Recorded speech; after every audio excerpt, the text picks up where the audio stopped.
الحمد لله نحمده ونستعينه ونستغفره ونؤمن به ونتوكل عليه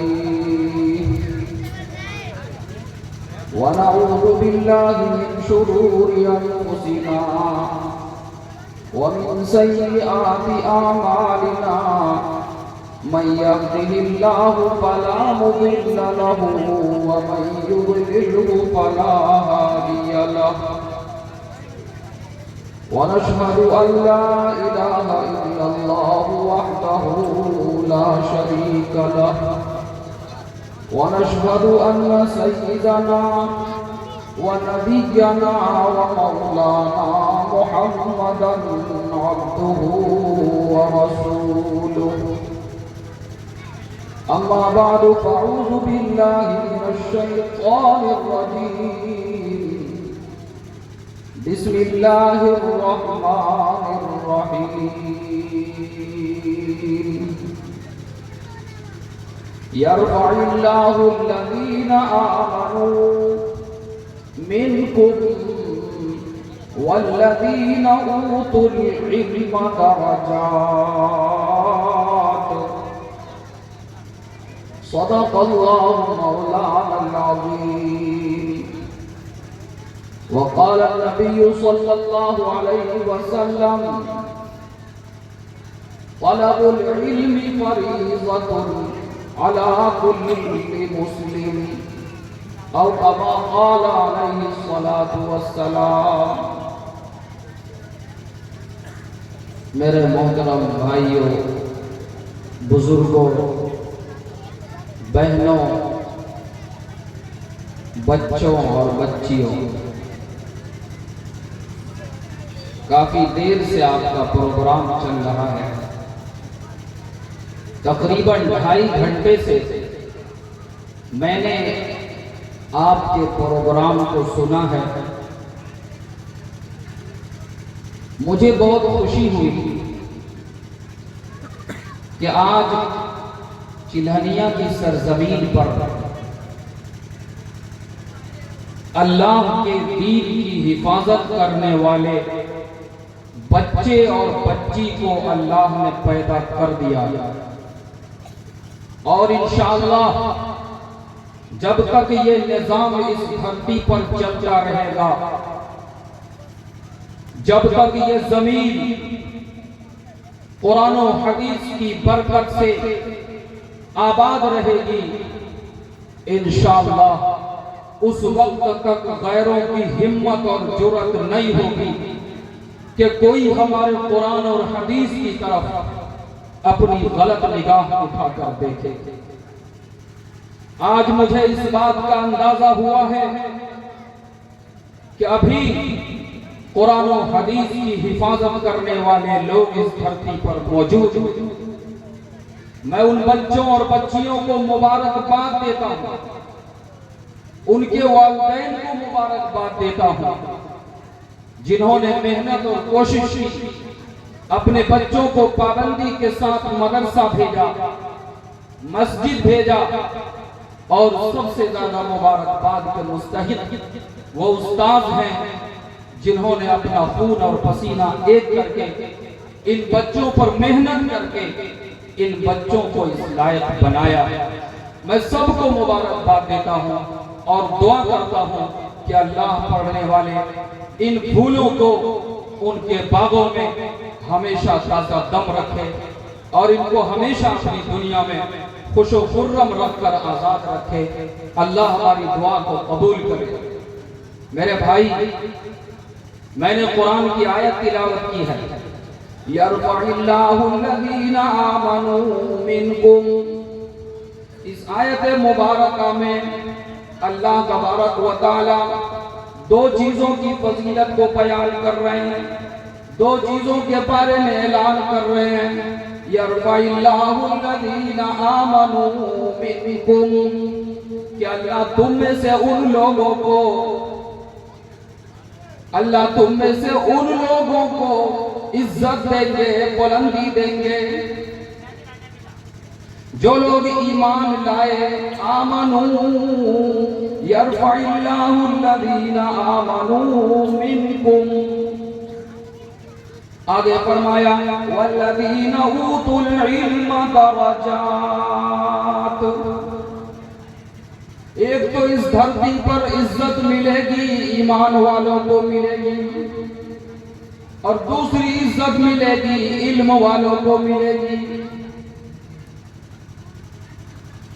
اس دھرتی پر عزت اگر آپ کو نہیں دکھائی دیتا، آج حالات ہمارے ملک کے ایسے ہو گئے ہیں کہ ہم کو دیکھ کر یہ لگتا ہے کہ اب مسلمان کا جینا مشکل ہو گیا ہے، اسلام کے راستے تنگ ہو گئے ہیں، لیکن اللہ کی قسم ایسا نہیں ہے۔ جس نے اسلام کے کلمے کو پڑھا ہے، لا الہ الا اللہ محمد رسول اللہ کی آواز کو اپنے سینے میں بسایا ہے، اس کو عزت مل کر رہے گی۔ اس دھرتی پر سرداری اس کے حصے میں آ کر رہے گی، اور دوسری سرداری ملے گی والذین اوتوا العلم درجات۔ جس نے علم حاصل کیا ہے، عزت کا جھنڈا اس کو مل کر رہے گا۔ کتنا مقبول ترین ہے، فرمایا اللہ کے رسول صلی اللہ علیہ وسلم نے کہ جو بندہ اپنے گھر سے علم دین حاصل کرنے کے لیے نکلتا ہے، علم دین کی طلب میں نکلتا ہے، فرمایا وہ بندہ ایسا ہے جیسے اپنے ہاتھ میں تلوار لے کر اسلام کی حفاظت کرنے کے لیے جہاد میں گیا ہو۔ اگر وہ اس راستے میں مر جاتا ہے، اس کی موت آ جاتی ہے، تو قیامت کے دن خدا اس بندے کو جو دین کا علم حاصل کرنے کے لیے اپنے گھر سے نکلا تھا اور خدا کے راستے میں اس کی موت آ گئی، تو خدا قیامت کے دن اس بندے کو، اس بندی کو، اس انسان کو مجاہدوں کے صف میں کھڑا کرے گا۔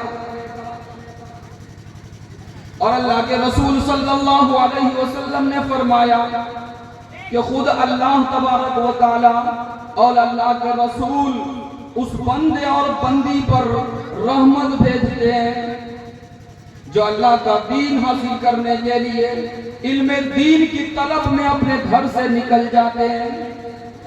آگے اللہ کے رسول فرماتے ہیں اس کا درجہ اتنا اونچا ہے، اتنا اس کا مقام اونچا ہے کہ سمندر میں مچھلیاں بھی اس بچے اور بچی کے لیے دعا کرتے ہیں جو دین کا علم حاصل کرنے کے لیے نکلے ہیں۔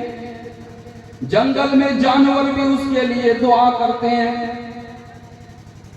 جو علم دین کو حاصل کرنے کے لیے نکلے ہیں، قرآن کا علم حاصل کرتے ہیں، حافظ قرآن بنتے ہیں۔ آپ کو معلوم ہے حافظ قرآن کی اہمیت کیا ہے؟ فرمایا آقا نے قیامت کے دن جب لوگ حشر کے میدان میں کھڑے ہوں گے، کچھ لوگ نور کے ٹیلے پر بیٹھے ہوئے ہوں گے، ان کے سر پر تاج ہوگا، ایسا تاج ہوگا جو سورج سے زیادہ چمکے گا۔ پوچھا جائے گا کہ ربا یہ کون لوگ ہیں جو ادھر بیٹھے ہوئے ہیں، نور کے ٹیلوں پر بیٹھے ہوئے ہیں؟ دوسرے لوگ ان کو دیکھ کر رشک کریں گے کہ کاش ہم کو بھی وہ مقام مل گیا ہوتا۔ پوچھا جائے گا یہ کون لوگ ہیں جن کو اتنی عزت ملی ہے، جن کا اتنا اکرام ہوا ہے، یہ کون لوگ ہیں؟ بتایا جائے گا کہ یہ اللہ کے قرآن کے حافظ لوگ ہیں جن کو یہ عزت اور مقام اور مرتبہ دیا گیا۔ جس نے قرآن کو اپنے سینے میں بسا لیا، قیامت کے دن اس کو یہ مقام حاصل ہوگا، ان کے ماں باپ کو نور کا تاج پہنایا جائے۔ خوش نصیب ہیں وہ ماں باپ جنہوں نے اپنے بچوں کو اس تعلیم کے لیے خاص کیا ہے، اس تعلیم کا راستہ دیا ہے۔ فرمایا کہ حافظ قرآن جب جنت کے درجوں کی طرف بڑھے گا، جب جنت کی طرف اپنا قدم بڑھائے گا،